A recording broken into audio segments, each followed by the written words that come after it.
I was basically the offensive coordinator of the strip club. I was like, you got to go on you got to go on stage 2. You got to on stage 1. I can't put the 2 of you together because you're going to fight. You know what I'm saying? It's like, this girl right here has stretch marks. Can't put blue light on her. You got to put yellow light on her. How do you go from being a captain of the Air Force and flying combat missions to running a strip club? It was the other way around. So I had 2. So Enron, MCI WorldCom and Enron go out of business.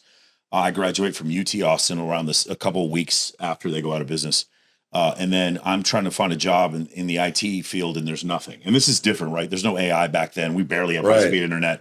I'm just like designing spreadsheets at this point, like databases. It's just databases on very basic stuff. I get out of college, and the placement rate at UT Austin goes from 98% down to 14% when this crash happens. And then as the dot-com bubble happens, so I go into a strip club as a joke one time because one of the girls I worked at this bar I worked at, she's getting her PhD in psychology and she's stripping to pay for it.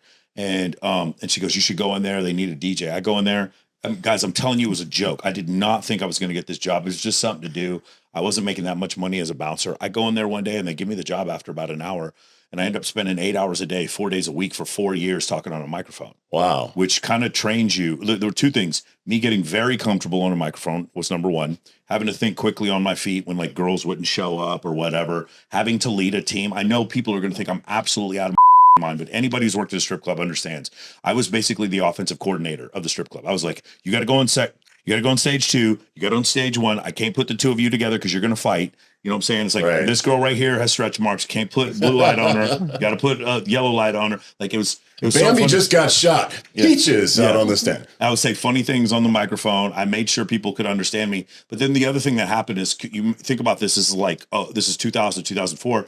In that time period, what else is going on? Rollo's writing his first essays on So Suave Forum. So he's going through the same journey that I am around the same time that I am.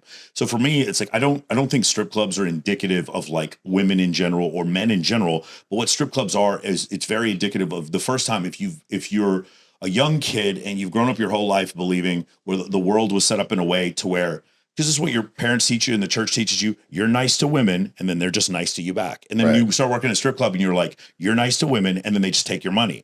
You're mean to women, and then they become obsessed with you. Like that's the first time. Still take your money. Maybe, but right. But the thing is, what's the line? If it flies, floats, or I forgot this one. What? If it flies, floats, it's much cheaper to rent it than it is to buy. There we go. Exactly. So the thing is, like, that was the first time that I ever saw it. Was like, something's broken here. I just remember seeing these beautiful women like fighting over like 1 or 2 guys. And I'm like, wait a second, this is not what Disney taught me. This is not what I learned from at church. Like something's different. Right. I see. And by the way, also the first time I've ever seen domestic abuse was like girls coming to work and they had like a black eye. I was like, is going on here? And then going back to the guy, like, you understand, I'm 22 years old. I didn't know about this stuff at the time. So I got a crash course in this part of reality very, very quickly from doing that. And the other thing that happened was I'd go to work every day and I'd be around 40 naked women. I'd be in the dressing room, like telling them who's on stage, you know, who's on first, who's on second. Right. And their nakedness became totally and completely just like oblivious to me. After a while, it was like, it really felt like I was part of the job. Well, it felt like a high school locker room. It felt like a football high school locker room at the end. And I'm like trying to pump them up. I'm a psychologist. I'm the offensive coordinator. I'm like, it was one of the weirdest things that had happened where I was doing that for a while. And then what happens is I go sign up for the military and my recruiter is like, first he thinks it's funny because I'm managing a strip club and he like, I want to join the military. So he's like, I remember he comes in his blues because I think he wants to talk to some girls. And the rule is if you can't wear your fatigues in a place that serves mostly alcohol. Okay. So you have to wear your dress blues, your class A's in place. So he would come in his class A's and he'd have a couple of beers. I'd get him, you know, he'd be sitting there drinking. And I think he didn't take me seriously at first. I legitimately didn't think he took me seriously. I wonder why. Yeah, I take the AFOQT. I score super high, but on the NAV pilot portion, I scored extremely high. Okay. And he was like, you could tell like he was stunned. Now something happened. They lost my medical records. I go to Fort Sam Houston, do all my medical stuff. They lose my medical records, and I think it was on purpose. I to this day think it was on purpose. I think they lose your medical records to make you go through the entire process over again to see how serious you are. Because what they can't have as a recruiter is for you to bullshit and then like leave off. So I think legitimately they made me do everything twice on purpose. I legitimately think it's because you got numb to the titties. Yeah, maybe it was. And anyway, so it's also the Air Force, right? Yeah. So they actually they're going to invest money in training. This is, you're not going to be a grunt.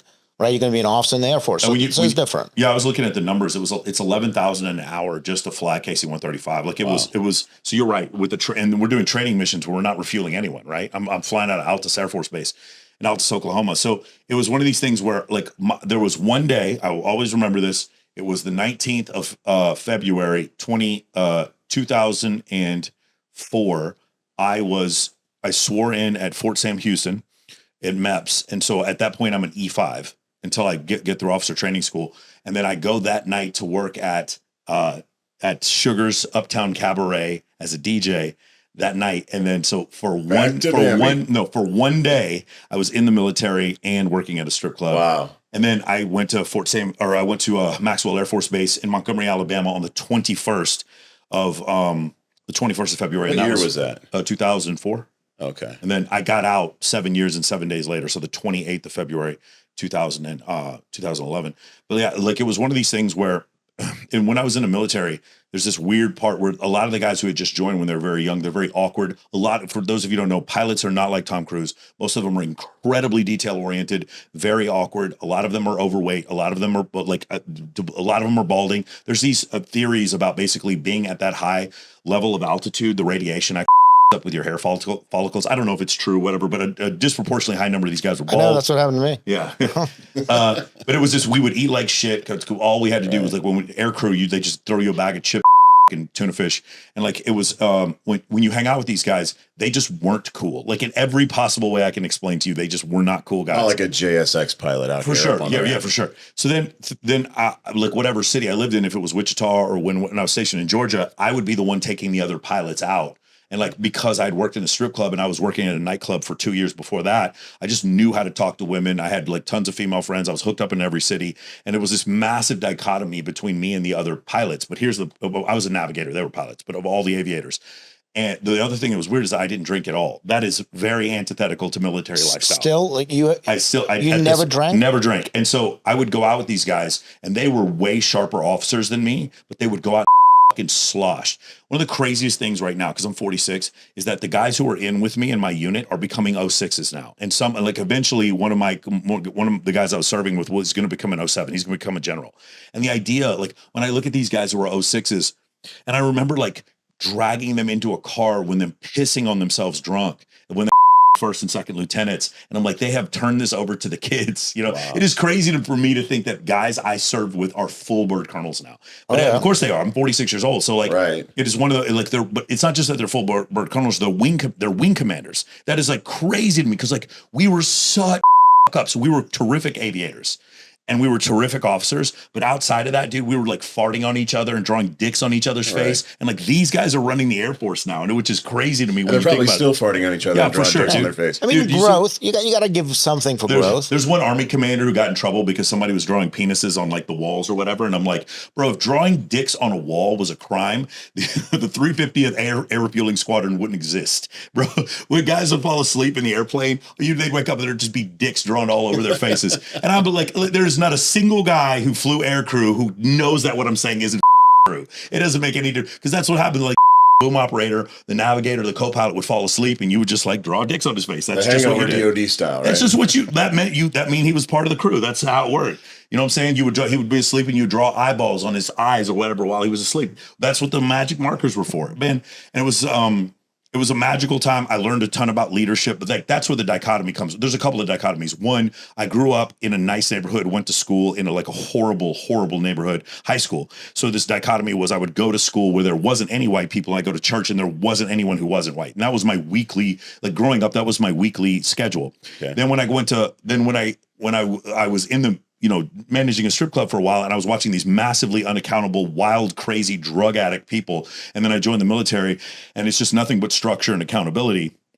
But like I could see both sides. I was privy to both sides of it. And then when I got out and eventually moved to Vegas, it was funny because I was able to turn all these lessons that I'd learned and then pitch them into nightlife. And I think I do nightlife here in Vegas different.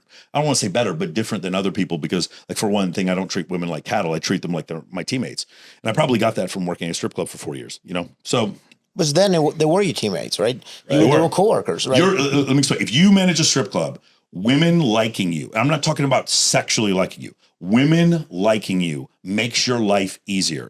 When you manage bikini competitions like I do, or host bikini competitions like I do, or if you have a panel show full of women, or if you have huge events like charity events full of women, having women like you, and I'm just talking about in general, would rather hang out with you than other people, your life is easier. If you have one of those lifestyles, if you think like guys who have an abundance of women have female friends, they can't help but have female friends. Every strip club manager has female friends, because if you don't, you're in deep shit. You have to. You got to know your audience. You are in deep shit if those girls. You need 2 or 3 girls in that fucking locker room who will go to bat for you, or the whole thing is going to turn on you. And so a lot of people don't understand this concept, because the majority of men, 28 or like a third of men under 24 are virgins. Like I think under the age of 30, 63% of men are single. And then it was something like somewhere like 20% of men under the age of 30 haven't had sex in the last year, some that number. Wow. And so when you see that, like now we're talking about men who have an abundance of women in their life. Of course they have female friends, but if you got back from a 15-month deployment or 10 years in prison, you're not going to be able to be friends with women. And so like that's where that most men are in that white belt category. And so when I explain to guys you need to be friends with women, from their standpoint, they're like, no, Michael's saying for women to take advantage of me. It's like, no, I didn't say for you to let women put you in the friend zone. Being friends with women and being put in the friend zone are not the same thing. Click the link in the description and I'll send you my high status networking playbook for free, so you can start meeting high quality women today.